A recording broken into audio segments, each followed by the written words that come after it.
जब किसी खेत में अचानक जमीन पर गोल पैटर्न बन जाते हैं जिन्हें क्रॉप सर्कल कहते हैं, तो सब हैरान रह जाते हैं।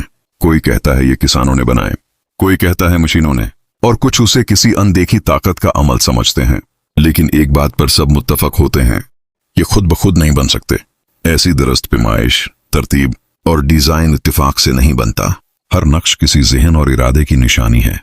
अगर खेत के चंद दायरे खुद ब खुद नहीं बन सकते तो ये अजीम कायनात कैसे बन गई? कहकशाएं, सैयारे, पानी, जिंदगी, ये सब किसी खालिक की निशानी है। और इन तमाम निशानात का सबसे बड़ा सबूत है कुरान मजीद। 1400 साल गुजर गए, न उसमें कोई गलती मिली, न किसी ने उसे बदलने की ताकत पाई।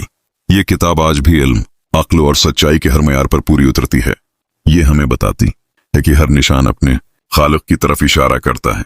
क्रॉप सर्कल हो या कहकशां, सब एक ही आवाज में कहते हैं ये सब किसी ने बनाया है, और वो है अल्लाह, हर चीज का खालिक, हर राज का जानने वाला।